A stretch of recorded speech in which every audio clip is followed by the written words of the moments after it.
Hello everyone and welcome to our I Pick My Butt video. More Archero today, and in this video we are taking the bull ring up to Mythic.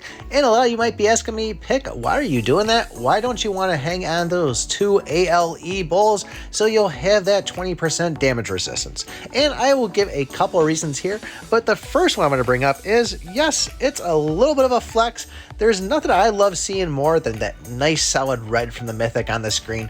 And I don't know about you guys, but for some reason, anytime I go up in a rarity of a weapon, it's like, you know, especially when it's at the highest one, I'm just like, oh man, this is great. This is awesome. It's not my main priority in the game, but I do want to get all that stuff on there, flashing that red. There's a lot of items that are kind of going to be holding me back from doing that. I could actually take my Phantom Cloak over to it too, but I'd have to sacrifice my golden chestplate, and that seems to be a little bit stronger nowadays since we have the Mythic, so I'm kind of hanging on to that to see how well that goes with the Giants contract.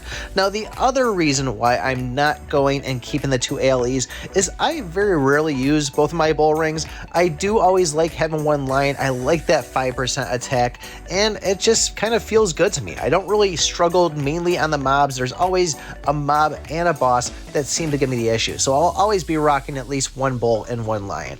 And especially with how the game works out, you ever notice that when you level something up and you take it to the highest rarity, all of a sudden that starts dropping like crazy?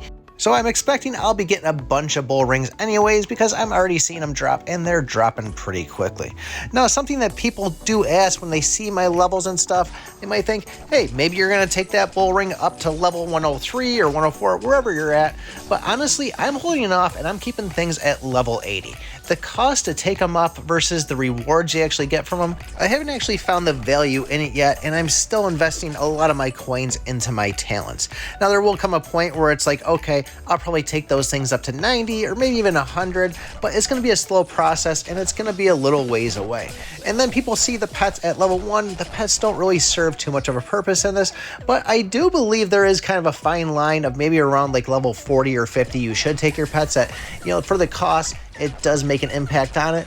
But for me, I'm going to keep them at level 1 for a little bit, get those talents up, and so on.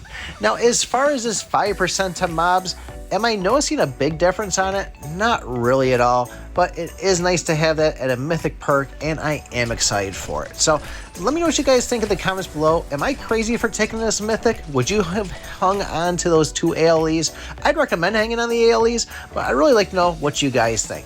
I personally, as I said, bull ring, lion ring, that's how I roll, and that's how I plan on going from here. So let me know in the comments below. Don't forget, like, subscribe, and remember, I pick my butt.